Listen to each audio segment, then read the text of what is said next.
ओम शांति।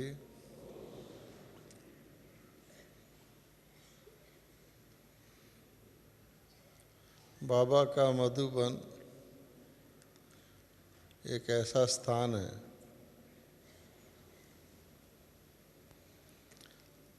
जो बेहद का, सचमुच में बेहद का अनुभव कराता है। हैं हम सब बाबा के बच्चे, फिर भी यहाँ आते हैं तो किसी भी टर्न में आ जाएं तो बेहद का अनुभव होगा। वैसे हम अपने लौकिक घर में भी बाबा के बच्चे हैं, लौकिक सेंटर जो सेंटर हमारा है लोकल, उसमें भी बाबा के बच्चे हैं। फिर भी कहेंगे हम चंडीगढ़ से आए हैं, हम चेन्नई से आए हैं, हमारा सेंटर हैदराबाद में है, हमारी बहन जी का ये नाम है, कहेंगे ये लंदन का ग्रुप है। फिर भी वैसा हो जाएगा। और कितना भी कॉन्शियसनेस में रहो कि हम बेहद के हैं, बेहद का बाप है, बहुत समय से 84 जन्मों से हमको मैं का अनुभव होता ही रहा है। तो मैं के साथ मेरा ज़रूर होता है।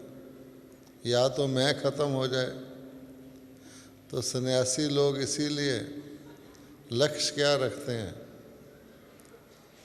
लीन हो जाओ। हाँ, ब्रह्म में लीन हो जाओ तो ना रहेगा मैं, ना रहेगा मेरा, ना रहेगा बांस, ना बजेगी बांसुरी। बांसुरी में तो अलग अलग सुर होते हैं,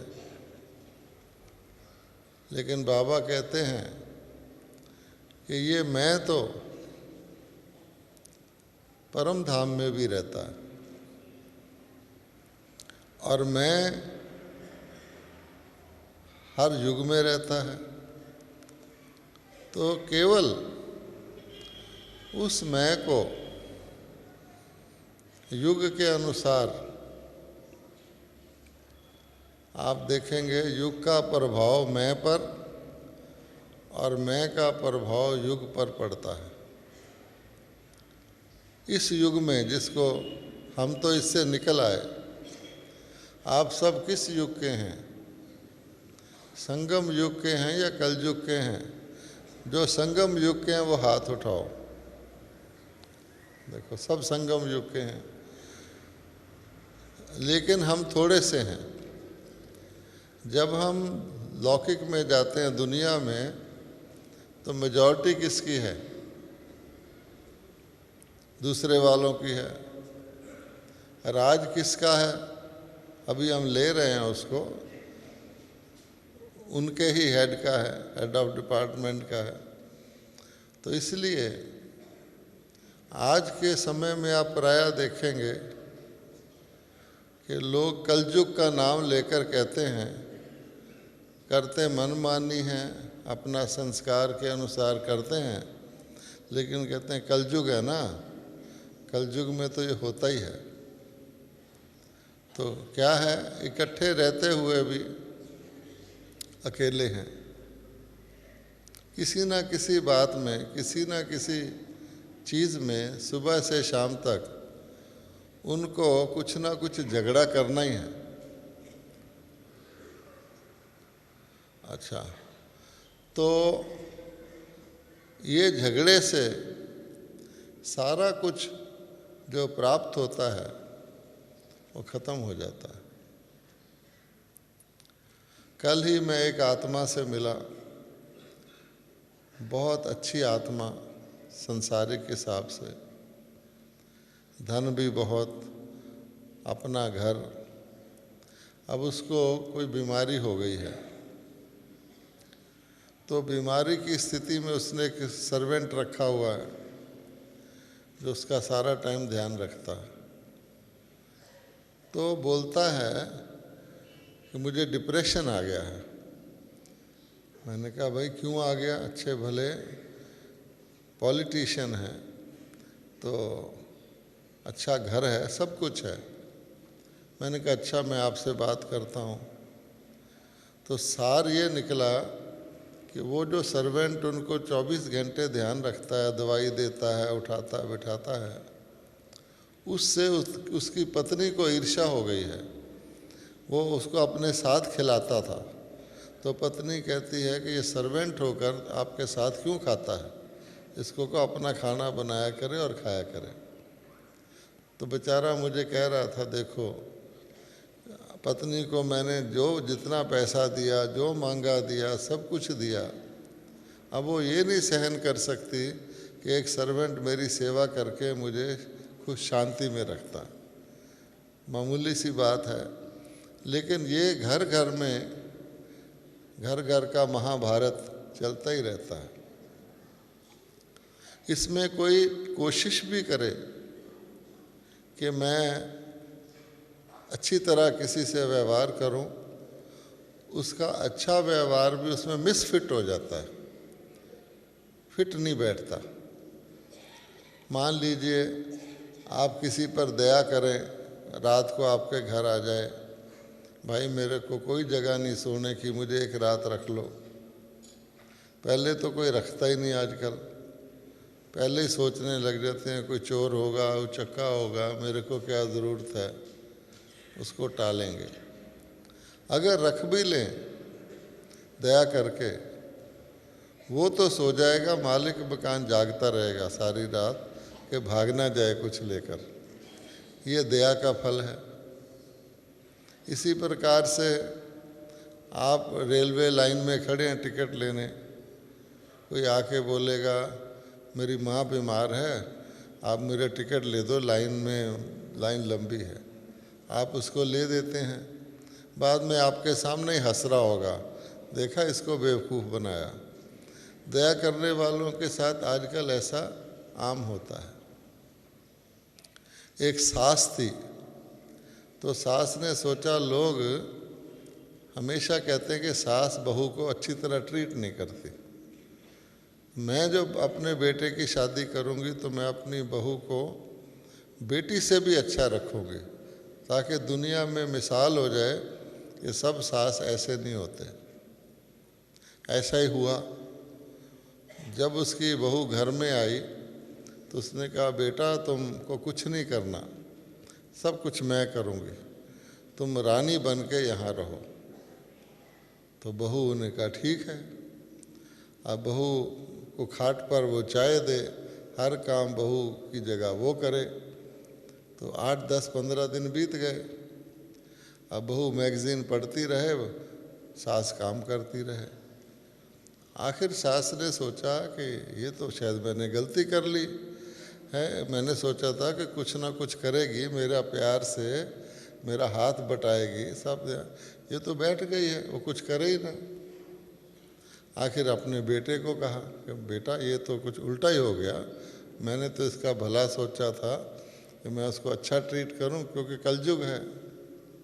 तो माँ और बेटे ने सलाह की कि किस तरह इसको अब खाट से उठाया जाए।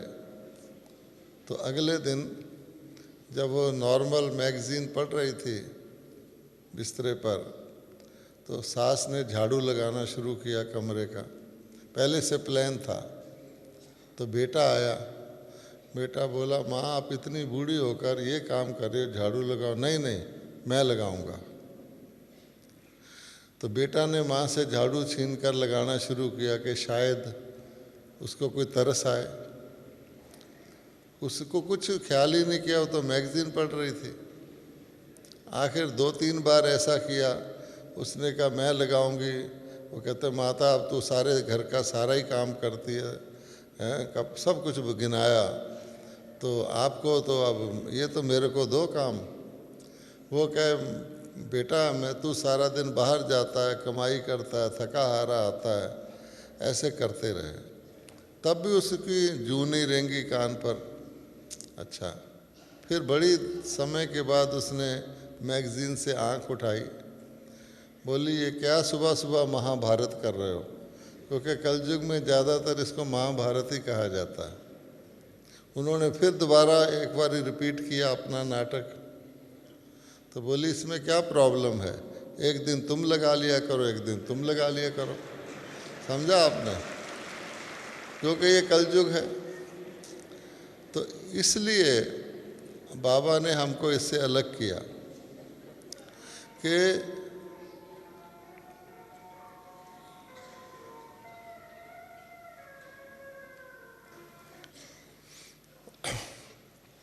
अब सतयुग में देखिए, सतयुग में शेर और गाय एक घाट पानी पीते हैं, नहीं तो शेर गाय का दुश्मन, वो हिंसक। तो हर चीज़ वहाँ पर एक दूसरे की पूरक है, परफेक्ट है। हर एक को किसी को दुख देने का तो सवाल ही नहीं है। और सतयुग में मौसम, कुदरत, जल, वायु, आकाश, दृश्य, मनुष्य और जितने स्थावर जंगम, पशु पंछी, पौधे पेड़ सब सुख देने वाले हैं। उसके सीन देखकर ही दिल खुश हो जाता है। कोई छोटे से बच्चे को ही श्री कृष्ण बना देते हैं तो सब लोग उसको देखकर प्यार करने लगते हैं, हालांकि कलयुगी बच्चा ही होता है। तो वहाँ की दुनिया बाबा बना रहे हैं, क्योंकि दुख से सब तंग है।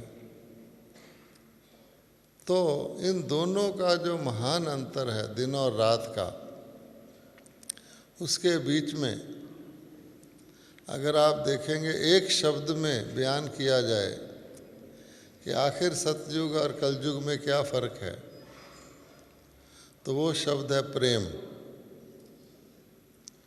वहाँ पर स्वाभाविक नेचुरल प्रेम है, निस्वार्थ सात्विक प्रेम है।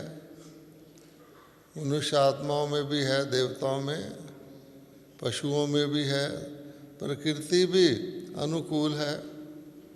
और यहाँ पर और सब कुछ है, लेकिन प्रेम की कमी है।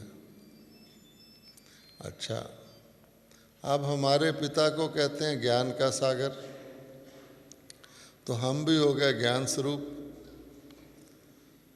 नेक्स्ट कहते हैं प्रेम का सागर, हम हो गए प्रेम स्वरूप। फिर कहते हैं शक्ति का सागर, हम हो गए शक्ति स्वरूप। अब हमारे लिए क्या है कि ना तो हम सतयुग में हैं और ना हम कलयुग में हैं। धीरे धीरे धीरे हम सतयुग के नज़दीक पहुंच गए हैं। सतयुग के दृश्य जैसे कोई जहाज़, समुंदर का जहाज़ बिल्कुल सागर में होता है तो कुछ दिखाई नहीं देता, लेकिन जब किनारे के समीप आता है तो दूर से थोड़ा बहुत धुंधला धुंधला दिखना शुरू होता है कि कोई लैंड आ रहा है। तो बड़े खुश होते हैं, तंग होते हैं वो सी सिकनेस से कि समुंदर में ही पड़े हैं। तो हमारे लिए क्या है कि दोनों सीन हमारे पास हैं। कलयुगी मनुष्यों के साथ हम रहते हैं और बाबा हमें रोज़ ज्ञान की मुरली के द्वारा और योग के द्वारा वहाँ से उन सीन्स के सारी चीज़ों को भुलाकर हमें पूरा चक्कर लगवाकर सारे साइकिल का जो आने वाला समय है वो बार बार हमारे मन में, बुद्धि में ठहराता है। तो हम कहते हैं हाँ, यहाँ जा रहे हैं, हम यात्रा पर हैं। अब इसमें क्या है कि हमें ज्ञान तो पूरा है, अगर थोड़ा बहुत कम हो तो अगले दिन की मुरली में पूरा हो जाता है। तो नॉलेज मास्टर ज्ञान सागर तो हम हैं। पिछली मुरली में बाबा ने कहा भी कि बच्चे नॉलेजफुल तो बन गए हैं, तीनों कालों का ज्ञान, तीनों लोकों का ज्ञान अच्छी तरह से समझ गए हैं और दूसरे को भी अच्छी तरह समझा सकते हैं। ये तो ठीक है। दूसरा नंबर है प्रेम। अब बाबा प्रेम का सागर, हम प्रेम स्वरूप। अब प्रेम का सागर होने के उसके बच्चे प्रेम स्वरूप, बाबा कहता है ये नंबर वाइज है। और नंबर वाइज क्यों है, वो तीसरा कारण है कि शक्ति स्वरूप, जो शक्ति के द्वारा कलयुगी चीज़ों को आउट रखे और सतयुगी को अंदर रखे और सदा इस कॉन्शियसनेस स्मृति में रहे कि किसी भी गुप्त रीति से, किसी भी चालाकी से, किसी भी गुप्त दरवाजे से कलयुग की आंधी तूफान अंदर ना आए, इतनी शक्ति हो उसमें नंबर वाइज। और हर एक को अनुभव है कि जब सब दरवाजे बंद होते हैं, टाइट होता है, जैसे आप मधुबन में आए हैं, दुनिया के लोगों का आपको यहाँ कुछ साथ नहीं है, सब बाबा के बच्चे ही हैं, तो संगम युग का अनुभव होता है। और संगम युग तो बाबा कहता है इतना श्रेष्ठ है, इतना बेहद का है, क्योंकि उसमें सारा सुख अति इंद्रिय है, आध्यात्मिक है, और वहाँ कोई दर्जा बदर्जा भी नहीं है। सभी बाबा के बच्चे हैं, सभी को बाबा से प्यार है, सभी को बाबा से प्यार है। लास्ट मुरली में भी बाबा ने कहा कि मेरे को अपने लास्ट बच्चे से भी उतना ही प्यार है। तो वो बाबा दे रहा है, हम ले रहे हैं।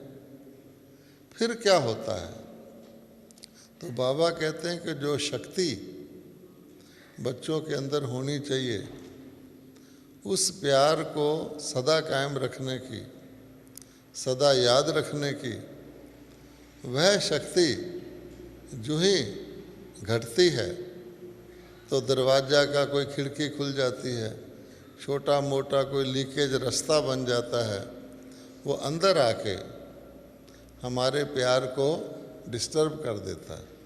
जैसे आंधी या तूफ़ान, आंधी ज़रा छोटी होती है, तूफ़ान ज़रा बड़ा होता है। तो तूफ़ान के लिए भी बाबा कहते हैं कि उड़ा के ले जाता है चीज़ों को। कभी आपने देखा होगा, बहुत ज़ोर से तूफ़ान आए तो 3 व्यक्ति चीज़ें बड़ी बड़ी उड़ा लेता है। तो बाबा कहता है जब बच्चों को तूफ़ान लगता है माया का, तो ऐसे लगता है कि हम उड़ती कला में हैं, उड़ रहे हैं, लेकिन वो दूसरी तरह की उड़ती कला है। ये ईश्वरी उड़ती कला नहीं है, तूफ़ान की उड़ती कला है। लेकिन उतना समय जब वो उड़ रहे होते हैं तो उनको कहते हैं वाह, हम भी देखो उड़ रहे हैं। उसके बाद वो तूफ़ान उनको कहाँ पटकता है, वो बाद का किस्सा है ना।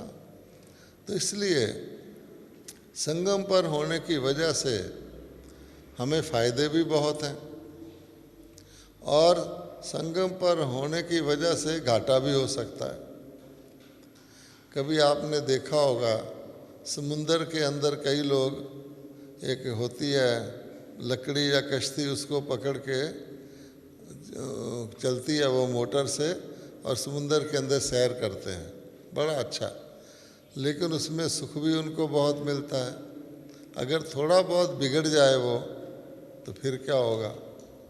इसी प्रकार से बाबा ने कहा कि मैं तो आपका रहेगा ही। अब मैं के बाद मेरा जो है उसको अगर हम चेंज करके मेरा बाबा कर लें, तब तो जितनी देर मेरा बाबा रहेगा तो हमारे को जो संगम की प्राप्तियां होती रहेंगी, हम ऊपर की तरफ जाते रहेंगे, नीचे नहीं आएंगे। अच्छा, हर चीज़ के अंदर थोड़ा मार्जिन भी होता है। तो बाबा कहता है अच्छा मैं बिंदु हूँ, आप भी बिंदु हो, बहुत देर बिंदु याद ना रहे तो बाबा ने आपको ये भी कह दिया अपना फरिश्ता रूप रखो, मेरा अव्यक्त रूप रखो, वो याद रखो। अच्छा फिर भी नहीं तो मेरा, मैं और हमारा कर दो। मैं और मेरा नहीं सही तो ज़रा नीचे आ जाओ कभी कभी, तो मैं और हमारा कर दो, कि मेरा नहीं हमारा।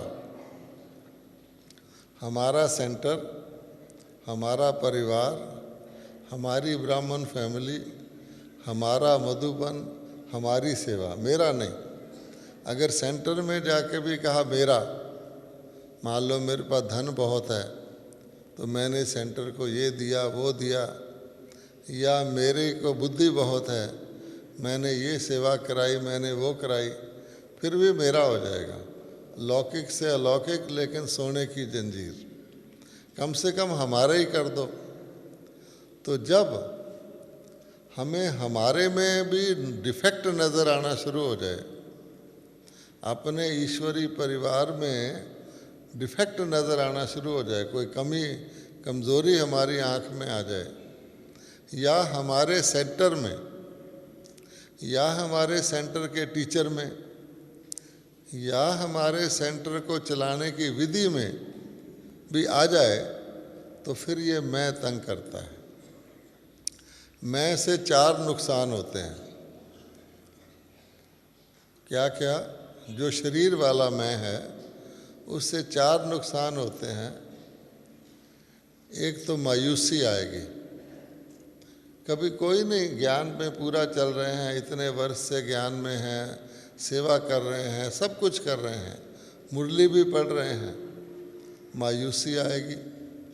मुरली को दोबारा पढ़ लो तब भी वो मायूसी रहेगी, क्योंकि पीछे मैं तो रहा ना।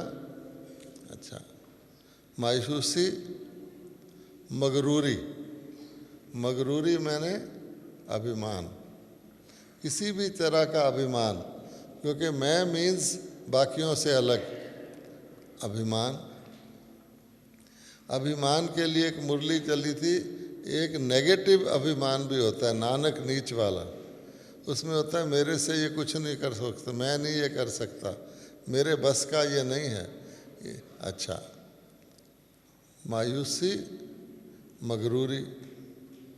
आगे चलो, मुरझाइश, कभी ना कभी खिला हुआ चेहरा मुरझा जाए और कोई आपका फ़ोटो ले ले, कोई ना भी ले, ऊपर तो फ़ोटो हमारा लगातार खिंच रहा है, तो कोई कहे भाई इनके नैन चैन जो हैं, बाबा कहता आपके नैन चैन, आपका चेहरा आपकी चलन सेवा करे, उस वक़्त क्या होगा? कोई कहेगा इसको ज़रा ज्ञान समझाना, नहीं नहीं मैं थका हुआ हूँ या थकी हुई हूँ। समझा भी दे, समझाने के लिए मजबूरी हो जाए तो उसको कैसे समझाएंगे? अच्छी तरह नहीं समझाएंगे, जैसे कोई घास काट रहा है उसको जल्दी से भगाएंगे, क्योंकि अंदर क्या है? मायूसी, मुरझाइश। तो बाबा कहता है आपका चेहरा खिला हुआ होना चाहिए। दादी जानकी भी कहती है कि हर कंडीशन में हमारे ज्ञान का टेस्ट क्या है? खुशी में तो सब खुश रहते हैं, लेकिन जब खुशी की घटना नहीं है, सारा टाइम तो आप खुश नहीं होंगे ना, सामने सिचुएशन आएगी, कभी कोई परीक्षा आएगी, प्रॉब्लम आएगी, कभी शरीर का प्रॉब्लम आ जाएगा, कोई काम गलत कर देगा, कोई बिगाड़, उस समय चेहरा कैसा रहा? तो जानकी दादी कहती है कि मैं हमेशा ध्यान रखती हूँ कि मेरा चेहरा सदा खुश रहे, सेवा करे, क्योंकि अब बोल सेवा कम करेगा, आपका हल झलक और फलक सेवा करेगी। हैं, कभी आप जाएं सफ़ेद वस्त्र में जाएं तो आपने देखा होगा लोग दूर से, ख़ास तौर पे बहनों को देखकर कहते हैं धीरे धीरे आपस में, वो ब्रह्मा कुमारी है, वो ब्रह्मा कुमारी खड़ी है, कहते हैं ना। तो इसी प्रकार से उनको अलग नज़र आता है। और चौथी बात बहुत ही खतरनाक है, वो है मतभेद। मायूसी, मगरूरी, मुरझाइश और मतभेद, ये मैं हमारे में मतभेद पैदा कर देगा। चाहे आप ठीक ही हों, आप बिल्कुल राइट हों, किसी के पास बताने जाए तो कहेंगे आप तो बिल्कुल ठीक हैं, लेकिन आपका ठीक होना भी मतभेद पैदा कर रहा हो तो क्या फ़ायदा। इसलिए बाबा कहते हैं सतयुग में जो प्रेम होता है उसका सबूत क्या है कि सबकी रास मिली हुई होती है। आपको पता है कि जब शादी वगैरह भी करते हैं तो दोनों व्यक्तियों की जन्म पत्रियाँ ले जाते हैं और जन्म पत्री आजकल के पंडित पता नहीं वो नकली भी कर देते होंगे, तो जन्म पत्रियाँ ले जा कर के, तो कहने का मतलब क्या हुआ कि ये जो रास मिलाना है वो तो कुंडली मिलाते हैं और उसमें भी कई ऐसा होता है, कहते हैं इनकी तो कुंडली बिल्कुल भी नहीं मिलती। और अगर पंडित लोग मिला भी दें पैसे लेकर तो सब जानते हैं ज़िंदगी के अनुभव में कि बाकी लाइफ में कहाँ तक कुंडली मिलती है ना। और आप देखते हैं मजबूरी से एडजस्ट करके चलते हैं, कई फिर मार पिटाई करते हैं, कई डाइवोर्स करते हैं वगैरह, बहुत सारी स्टोरी है उसकी। तो कहने का भाव ये है, बाबा कहते हैं अपनी रास मिलाओ। और गुजरात के अंदर या जो भी लोग ग्रुप डांस करते हैं, जो नृत्य करना है ये खुशी की निशानी है। एक तो आजकल का नृत्य है जो सीख करके किया जाता है, और एक बाबा कहता है कि मन नाचता है जिनका, पहले मन नाचता है फिर तन नाचता है, और इसमें किसी को सिखाने की ज़रूरत नहीं पड़ती। लेकिन वो जो नाच नृत्य करते हैं खुशी से, हमने देखा है कि माताएं भी गरबा करती हैं, बड़ी बड़ी बुज़ुर्ग, लेकिन जब वो उसमें आती हैं खुशी में तो उनको भूल जाता है हमारा शरीर की क्या आयु है, वो खुशी में आके रास करते हैं। और रास का पहला असूल क्या है कि एक दूसरे से एक्शन मिला के किया जाता है, पैर का भी मिलाया जाता है, हाथ का भी मिलाया जाता है, एक्शन सारा मिलाते हैं तभी अच्छी लगती है रास। और उसमें एक दो कोई मेरे जैसा अनाड़ी चला जाए तो दूर से पता लगेगा ये मिसफिट है, ये कहाँ से आ गया है, ये तो वो पैर उधर रख रहे हैं, ये उधर रख रहा है, तो उसको आउट कर देते हैं, भाई तुम अभी सीख के आओ। तो रास मिलाना या राशि मिलाना या संस्कार मिलाना एक ही बात है। तो डांस तो कभी कभी किया जाता है, लेकिन ये जो जीवन के अंदर संस्कार मिलाना है, तो संस्कार मिलाना बहुत अच्छी चीज़ है। और सतयुग में इसीलिए वो सतयुग है कि सबका संस्कार नेचुरली मिला रहता है, वहाँ मिलान करना नहीं पड़ता। यहाँ तो लोगों के संस्कार इतने डिफरेंट हैं कि जीते जी एक ही घर में रहने वाले, एक ही छत में रहने वाले, एक ही ब्लड के रिलेशंस के भी संस्कार नहीं मिलते, और जो दूसरे घर वाले उनके घर में आते हैं उनके भी नहीं मिलते, पड़ोसियों से तो मिलते ही नहीं। और यहाँ तक संस्कारों में फ़र्क है कि हम कईयों को दुश्मन कहते हैं, शत्रु। जैसे हिंदुस्तान और पाकिस्तान एक दूसरे को शत्रु गिनते हैं। कई जगह पर भाषा भेद है, तो आप दूसरी भाषा वाले हो तो आपको वो नफ़रत करते हैं। हर पर अमीर व्यक्ति से जो पैसे वाला है वो गरीब को तुच्छ और नीच गिनता है, जो पढ़ा लिखा है वो अनपढ़े को मूर्ख समझता है। मतलब हमारे किसी भी बात में फ़र्क आने से लोग संस्कारों के भेद से दूसरे को नीचा गिनने लग जाते हैं। उनका अपमान चाहे मुंह से ना करें, उनका अपमान करते ही रहते हैं। ये है कलयुग की प्रॉब्लम, हर लेवल पर ये प्रॉब्लम है। तो कहाँ टोटल संस्कारों का मिलना, मनुष्य आत्माओं के का मिलना, फिर पशुओं का मिलना, पशु पंछियों का मनुष्यों से मिलना। सतयुग में आपके सामने आके मुरलियों में आया हुआ है कि पंछी अपना कर्तव्य दिखाएंगे, नृत्य करेंगे, उल्टा सीधा होके दिखाएंगे, मोर नाचेंगे, पानी के झरने इतने फर्स्ट क्लास होंगे, खुशबूदार पानी होगा, नीचे पत्थर की जगह आपको वहाँ हीरे जैसे चमकीले नज़र आएंगे और दिल खुश होगा। उसकी सीनरियाँ भी नहीं हम बना सकते आजकल। और आत्माओं का क्या कहना, कुदरत कोई ऐसा मौसम नहीं होगा जो आप गर्मियों में पसीने से पागल हों और सर्दियों में ठटर ठटर काँपते फिरें। बिल्कुल खुशगवार जब मौसम तो होंगे। बारिश भी ऐसी नहीं होगी जो आप भीग कर बाहर भागते फिरें, फुहार होगी। तो वो सारे जो चीज़ें हैं उसके पीछे क्या है? उसके पीछे है नफ़रत की एब्सेंस और फुल प्रेम। अच्छा, अब हम हो गए प्रेम के सागर के बच्चे। अब एक प्रश्न ये पैदा होता है कि क्या अंधेरा और रोशनी इकट्ठे रह सकते हैं? कोई कहे कि एक ही जगह पर अंधेरा भी है रोशनी भी है, हो सकता है? नहीं हो सकता, क्योंकि रोशनी का मतलब ही अंधेरा नहीं है और रोशनी की एब्सेंस को ही अंधेरा कहते हैं। यूं ही स्विच ऑन किया, अंधेरा भागा। कई कहते भी है ना, अंधेरे को आप झाड़ू लेकर थोड़ी बाहर निकालोगे, स्विच ऑन करो अंधेरा गया। इकट्ठे नहीं रह सकते। चलो आगे चलो। अगर हम प्रेम को रोशनी कहें, सतयुग कहें, और नफ़रत को अंधकार कहें, तो क्या प्रेम और नफ़रत इकट्ठे रह सकते हैं? आप सोच करके सोचना दिल में।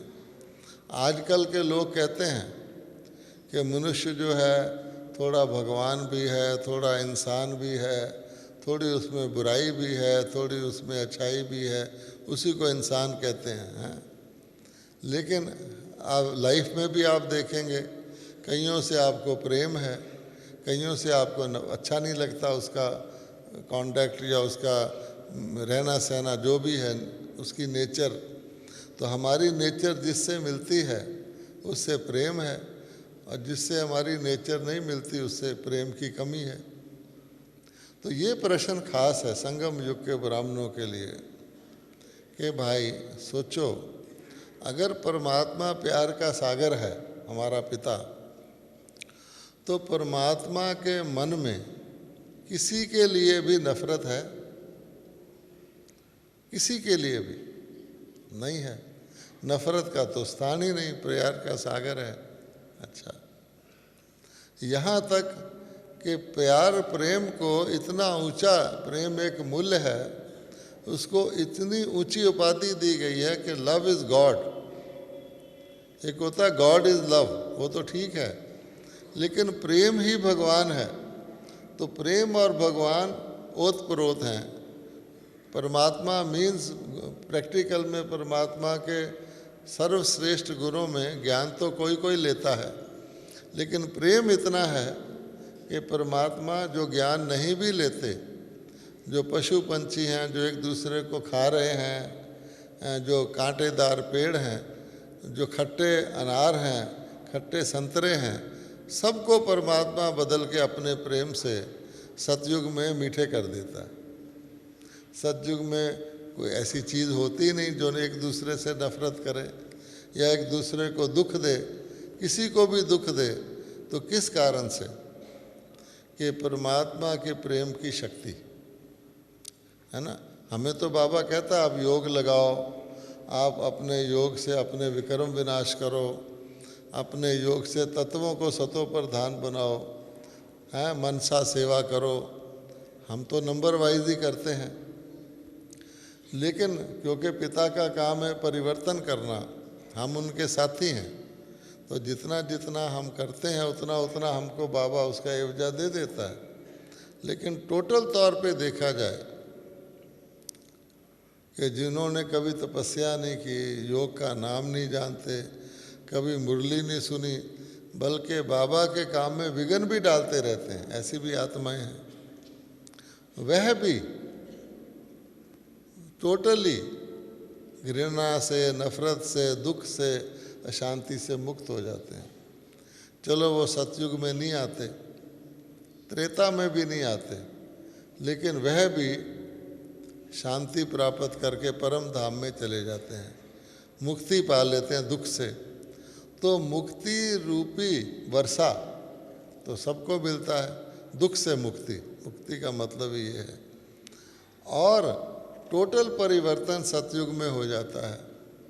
इसीलिए बाबा कहता है मेरा लास्ट बच्चा मुझे प्यारा है, कि लास्ट बच्चा भी कुछ ना कुछ हाथ पैर तो मारता है, कुछ ना कुछ अपनी चेंज के लिए भगवान को पहचानता है। तो उसको इतना तो हो जाता है कि स्वर्ग के गेट के अंदर आ जाए, थोड़े टाइम के लिए आए या ज़्यादा टाइम के लिए, लेकिन बाकी सारा विश्व और ब्रह्मांड शांत हो जाता है। अर्थात उसमें दुश्मनी का भाव, घृणा का भाव, ईर्ष्या का भाव, ये जितने नेगेटिव वैल्यूज़ हैं जीरो हो जाते हैं। अब हमें क्या करना चाहिए? कहते हैं जी बाप समान बनो, ठीक है ना। हम सब क्या करना चाहते हैं? बाप समान बनना चाहते हैं। तो बाप समान का मतलब हम भगवान तो नहीं बन सकते, परमात्मा तो एक ही है, लेकिन भगवान भगवतियाँ ज़रूर बन सकते हैं। और त्रेता वालों को भी, राम सीता को भी भगवान भगवती कहते हैं, चाहे वो कमी के कारण कमानधारी रहते हैं, राज करते हुए भी उनको कमानधारी दिखाया जाता है, कमाल नहीं कर सकते, लेकिन फिर भी भगवान भगवती तो रहते हैं।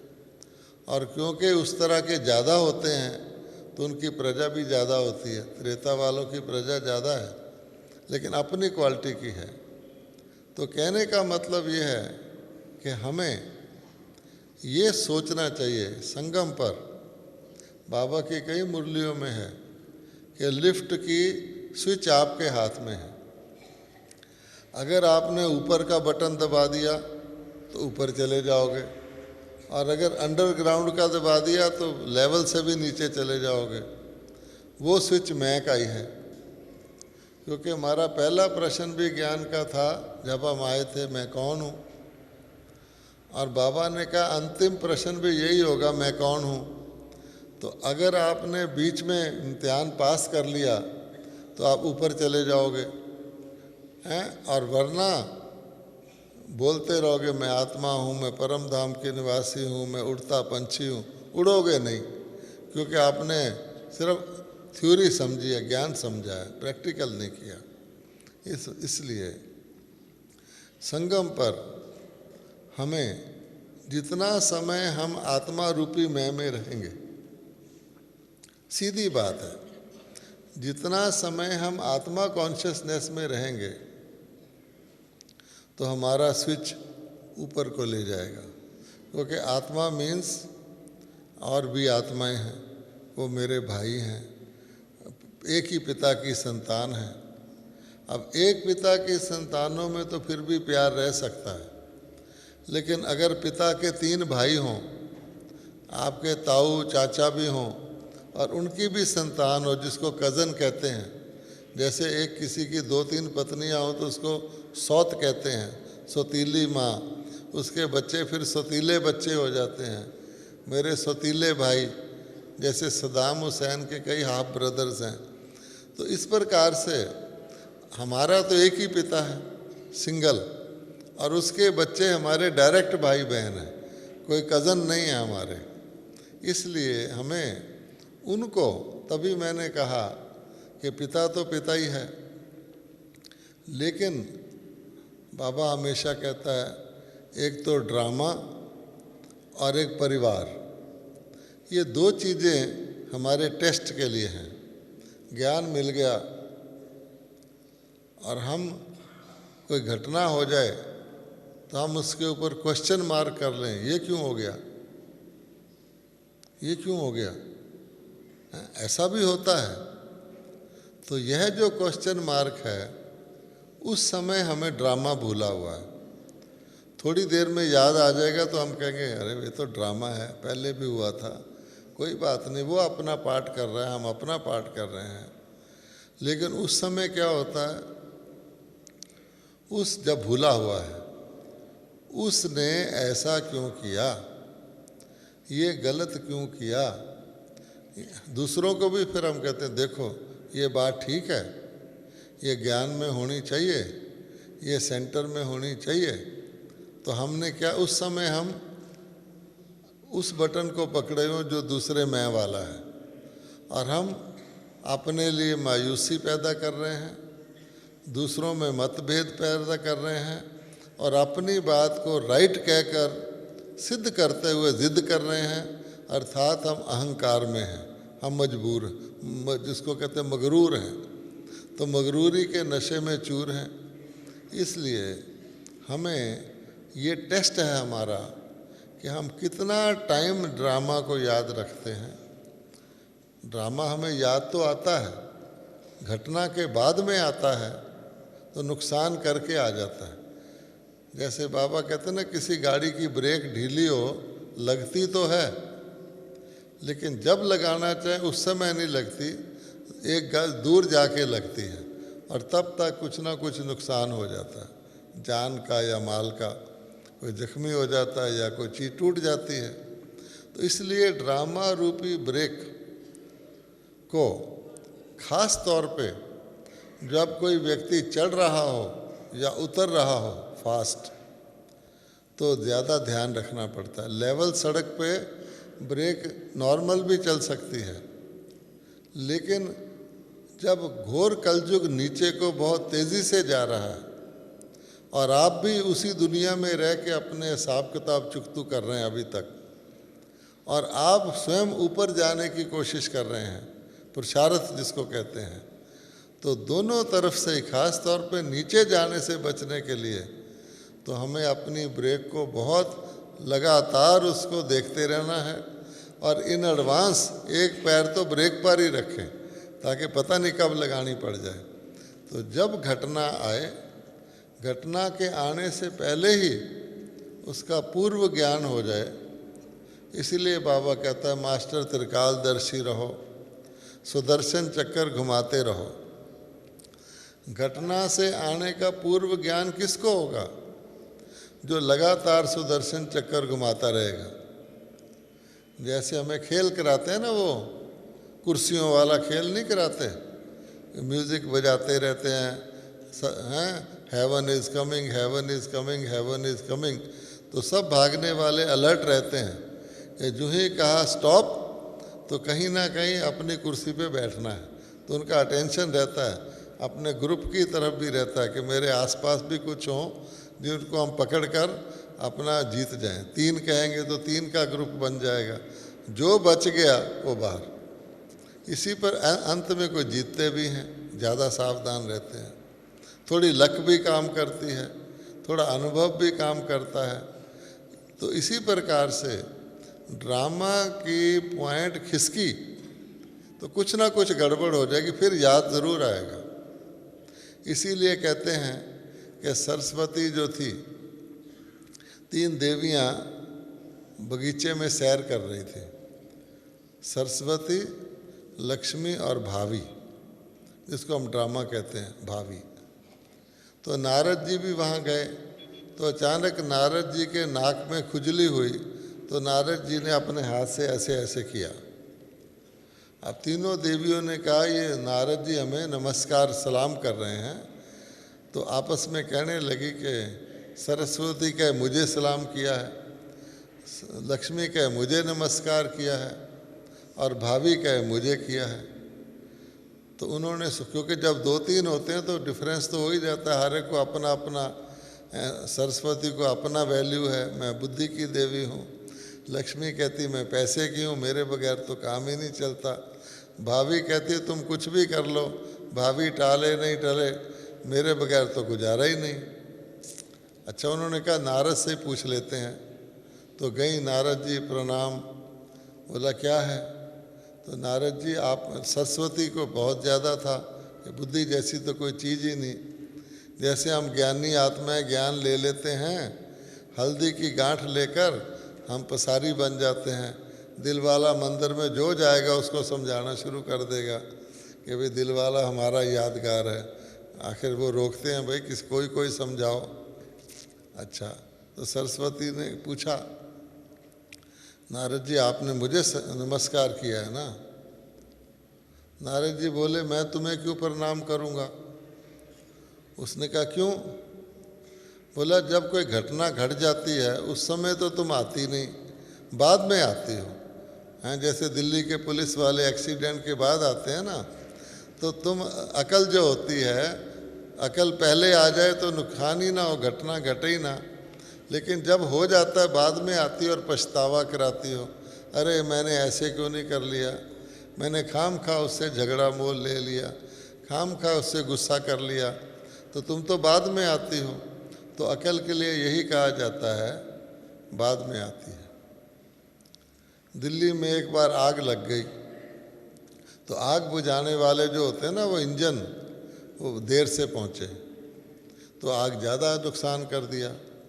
तो दिल्ली में तो पार्लियामेंट है, तो पार्लियामेंट में आजकल लगी हुई है पार्लियामेंट, तो किसी एमपी ने मिनिस्टर से सवाल कर दिया कि साहब ये आपके आग बुझाने वाले 10 मिनट लेट पहुँचे, इसलिए नुकसान हो गया, आगे के लिए आप क्या प्रिकॉशन ले रहे हैं?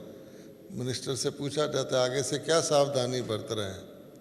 तो कलयुगी मिनिस्टर तो ऐसे ही होते हैं, कहते हैं आगे से हम ऐसा प्रबंध कर रहे हैं कि आग लगने से 10 मिनट पहले ही वो पहुंच जाया करेगा हमारा इंजन। समझा आपने? तो ऐसा त्रिकालदर्शी भी नहीं होना चाहिए। तो मतलब यह कि मौके पर हूबहू उसी वक़्त हो। तो सरस्वती को तो उसने मना कर दिया। फिर लक्ष्मी गई कि वाह, क्योंकि पैसे वाला ज़्यादातर समझता है, इसलिए बाबा कहते हैं कि मैं गरीब नवाज हूँ। अगर आपके पास धन है, मुबारक है, उसको जितना जल्दी सफल कर लो और जितना निर्माणता से कर लो अच्छा है, नहीं तो सफल करते करते भी तुमको अभिमान हो जाएगा, अपनी मन माननी शुरू कर दोगे। तो वो गई लक्ष्मी कि देखो जी आजकल तो पहले पैसा फिर भगवान है, तो मेरे को आपने प्रणाम किया है ना नारद जी। उसने कहा मैं तुम्हें क्यों प्रणाम करूँगा, हैं मुझे भी नहीं करोगे? जिसके पास तुम आती हो वो भी पागल हो जाता है, जिससे तुम जाती हो वो भी पागल हो जाता है। तो पैसा किसी के पास आ जाए वो भी अब नॉर्मल हो जाता है, और किसी से खींचा छिक जाए तो उसने कहा मैं तुम्हें भी नहीं करूँगा। फिर भाभी गई तो उसने कहा आपको आगे से भी प्रणाम, पीछे से भी प्रणाम, क्योंकि आपका भगवान भी आपके बंधा हुआ है। तो बाबा कहता है मैं ड्रामा के अंदर मैं भी बंधा हुआ हूँ, कहता है ना बाबा। तो इसलिए हम भी ड्रामा के अंदर बंधे हुए हैं। हमारे अंदर दूसरे की गलती निकालने की क्यों संस्कार बैठती है? अच्छा दूसरे ने गलती की, कलयुग में तो सब गलतियां करते ही हैं और संगम में भी सब गलतियां करते ही हैं। हर गलती हमें अनुभव कराती है कि आगे से ना करो, और परीक्षा ना आए तो अगली क्लास में नहीं चढ़ते। बाबा ने कहा फुटबॉल तुम्हारे सामने नहीं आएगा तो किक किसको मारोगे? इसलिए सब कुछ जानते हुए, क्योंकि बाबा ने कहा आप नॉलेजफुल हो, ज्ञान हमको सारा है, फिर हम क्वेश्चन कर देते हैं इसने ऐसा क्यों किया है? अब बिल्कुल राइट क्वेश्चन करते हैं, उसने गलत किया होता है, या क्वेश्चन कर देते हैं इसने ऐसा क्यों नहीं किया, इसको इस समय पे आना चाहिए था, इतने लोग इंतज़ार कर रहे हैं, इसने ऐसा ठीक काम क्यों नहीं किया, अमृत वेले ये क्यों नहीं उठा, इतना बड़ा है, हम छोटे छोटे हैं, और यही अमृत वेले नहीं आता तो बाकी क्यों कैसे आएंगे? तो हम क्वेश्चन कर देते हैं। तो ड्रामा में क्वेश्चन कर दिया, फिर आगे बढ़ते हैं। दिमाग जो होता है, बुद्धि, संकल्प शक्ति बड़ी तेज़ चलती है जब नेगेटिव पे आते हैं, क्योंकि नेगेटिव का प्रभाव है कलयुग में। फिर कहते हैं बाबा ने ऐसे ऐसों को टीचर बनाया हुआ, तो बाबा पर भी डाउट हो गया।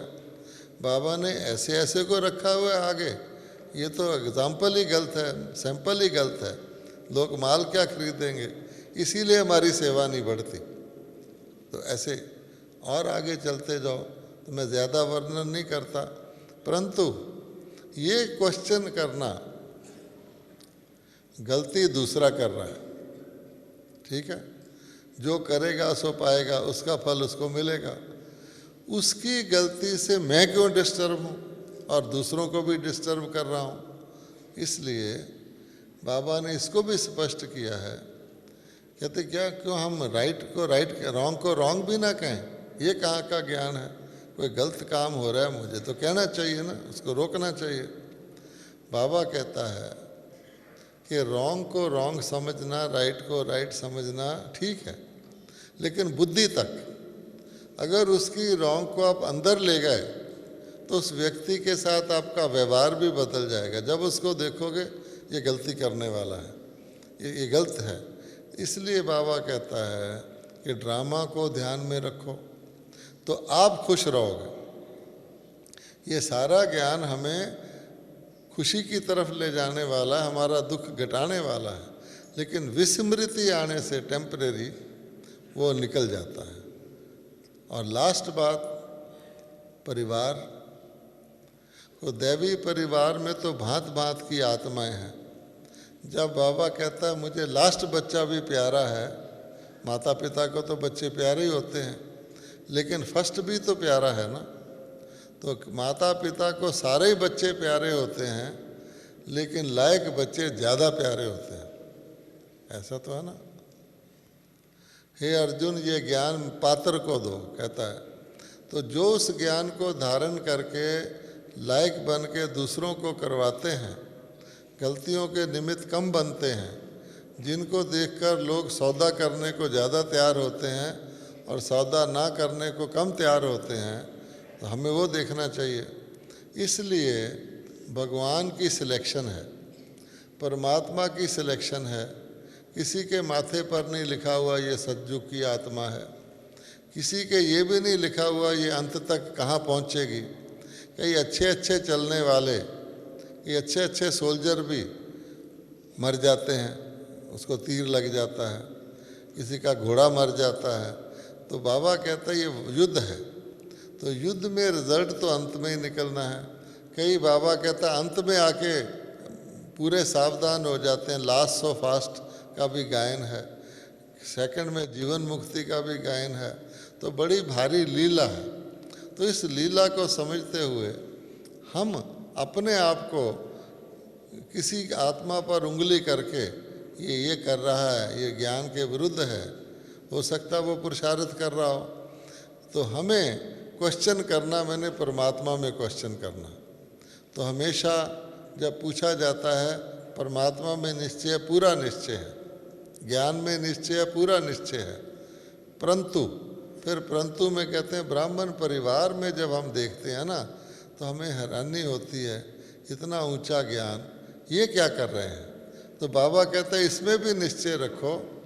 मैं शिव की बारात गाई हुई है कि शिव की बारात में लंगड़े लूले कुबड़े सब जा रहे थे, तो शिव को बारात ही ऐसी लेनी है, क्योंकि डॉक्टर वो होता है जो कमज़ोर मरीज़ को ठीक करे, अच्छे तो अपने आप ठीक रहते हैं।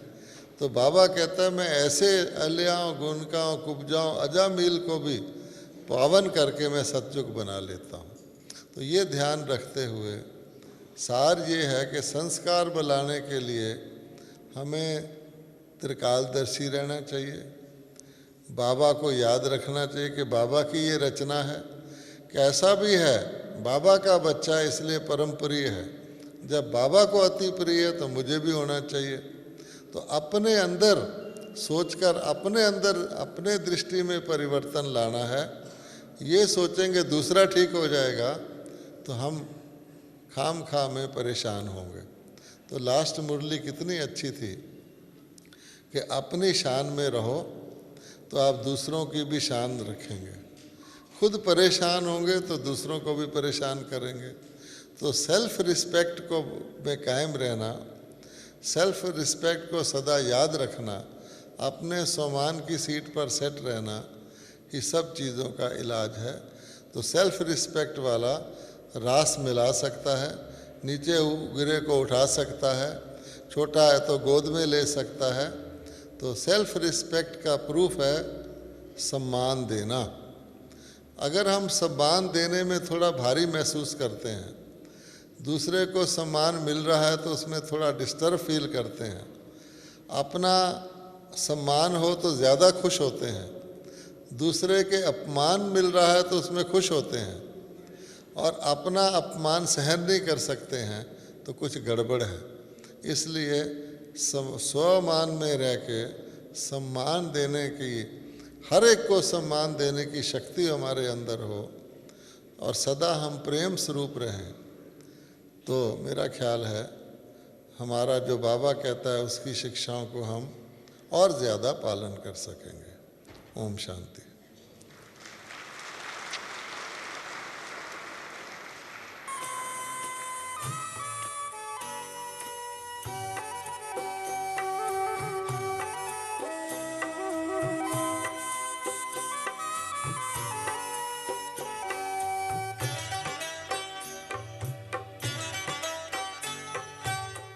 आरज़ू है आप पर अपने को अब अर्पण करें। आरज़ू है आप पर अपने को अब अर्पण करें। आपके कदमों पे चलकर नाम हम रोशन करें। आरज़ू है आप पर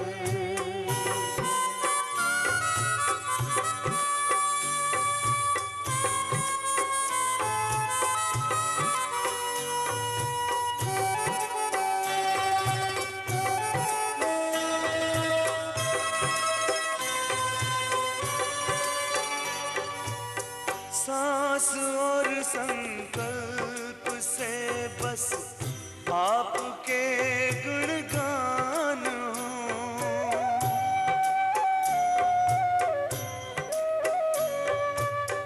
स्वप्न में भी तन का कोई भान ना अभिमान हो, भान ना अभिमान हो।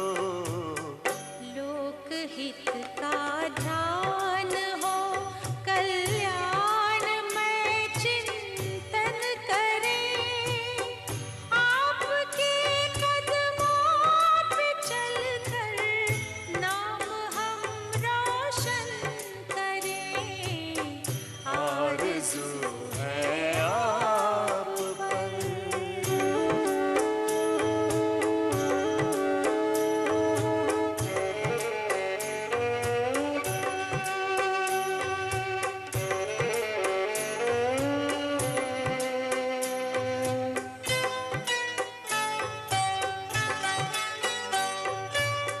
हम करें निष्काम सेवा, आपके होकर रहें।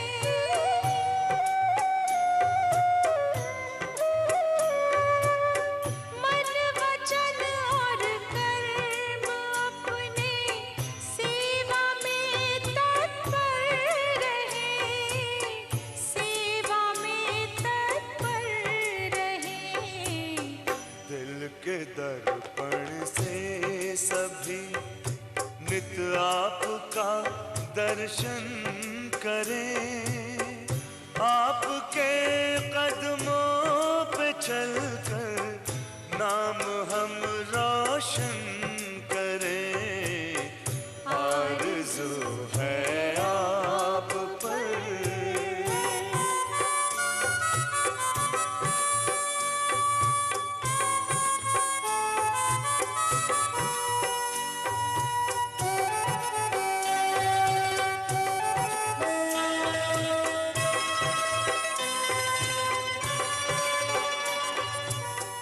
नैनों में हरदम